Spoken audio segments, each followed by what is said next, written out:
Loved to pose and take pictures, but then he had the most beautiful smile. Dana Perry is remembering her son Malcolm as someone who loved to laugh, loved his family and his country. The 27-year-old Newport News native was a captain in the U.S. Army. He was stationed at Fort Bliss in El Paso, Texas, when police there say he was murdered last weekend. Dana was in disbelief when she got the news. Her only child now gone. That's when I broke down. I was screaming, yelling, crying. It was like hysterical, like I didn't want to breathe anymore. According to a report from El Paso police, Malcolm was killed after a man named Richard Senesi intentionally rammed a Jeep Wrangler into Malcolm's Audi last Sunday morning. Moments before that crash, investigators say Malcolm called 911, stating he was being chased by the Jeep and yelled, "I'm going to die."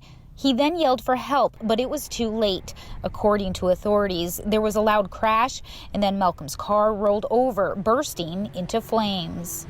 It just becomes so real. And then as time goes on, you keep having flashbacks, and your mind wonder, what it was like maybe for him at that last moment. Senesi and Clevie Nelson, who was a passenger in the Wrangler, have both been charged in connection to Malcolm's death.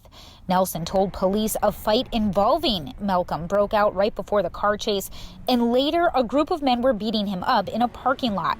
Malcolm's close friend Jaslyn Jones says the story doesn't add up. I just want answers. He was not a confrontational person. He would never. He's very positive. Army Captain Carver Campbell served with Malcolm in Fort Hood. He did touch lives, and he was a genuine leader that really cared about not only his profession and serving the nation, but his soul in serving our communities out there as well. Malcolm enlisted in the Army after graduating from NSU in 2015, following in his parents' footsteps. Dana says she was proud of her son and remembers the brief but meaningful phone call she had with him the day before he died. But the last words that we actually said to each other was a 2-second phone call, "I love you."